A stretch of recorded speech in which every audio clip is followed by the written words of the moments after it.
Hello everyone. So yesterday I did a video about a drone strike on a FSB officer headquarters in the Donetsk region.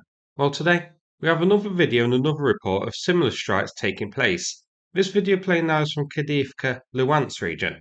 This is a spotter drone view of a FP2 drone striking a building. You can see just how powerful these drones are, as this is a huge blast. Another drone too reportedly hit this as well, and this was again targeting Russian officers. Not FSB this time, but Ukraine reports that this was a command post for the 58th Army, with 9 officers reported KIA and 5 more WIA. I'll check where this is in a moment. First though, we have this report from Kherson 2 shared. Yesterday, reading that on the night of the 23rd, an attack was carried out on the base of the FSB in Kherson, in an express boarding house used as a base. The attack carried out using strike drones. 5 buildings were destroyed, the dining room, armour, and a warehouse of ammunition included.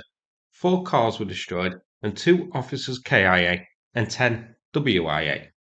Now, this is a different FSB headquarters to the one we looked at yesterday, which was in Donetsk, and no video has been shared of this one yet.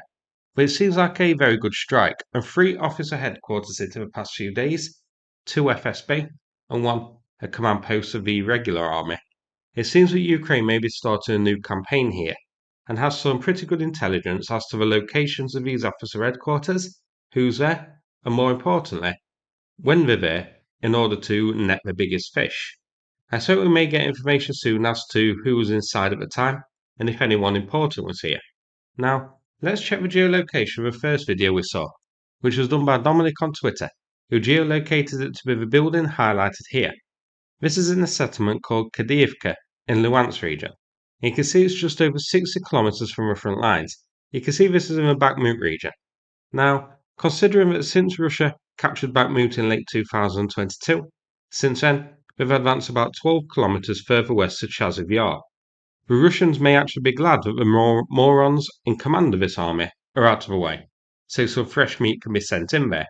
But then again, the current officers are supposed Russia's best, so I can't see the replacements being much cop either. But either way, still a pair of excellent strikes here by Ukraine. The video which we saw of the drone impacted pretty large as we saw.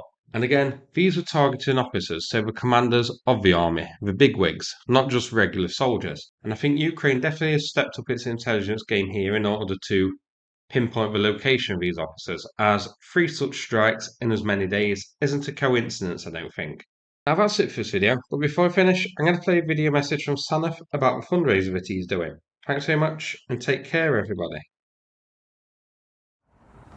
Hello Sukhami's community. For those of you that don't know me, my name is Saneth and I'm a volunteer that's been living in Ukraine for the past 15 years. At the start of Russia's full-scale invasion, many of my friends went to join the military, but I stayed on to work as a volunteer, and in that time we've run many fundraisers with the channel, so thank you to everyone who supported our cause.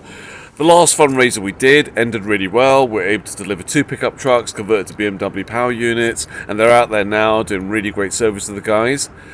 But unfortunately, we lost a vehicle recently. It was taken out by some FPV drones. The good news is no one was hurt, and it did last 2.5 years, which is a fabulous run, doing all it's supposed to do, ferrying troops to the front, providing supplies, evacuating civilians. And that's the reason we're running this new fundraiser, to provide a replacement vehicle for the guys. It's going to be a Mitsubishi Pajero installed with a BMW power unit, giving them that really robust 1990s 4x4 capability, mated to a modern BMW power unit, which means it's really powerful and also extremely reliable. So with your continued support, we'll be able to bring this war to a successful conclusion. Slava Ukraini!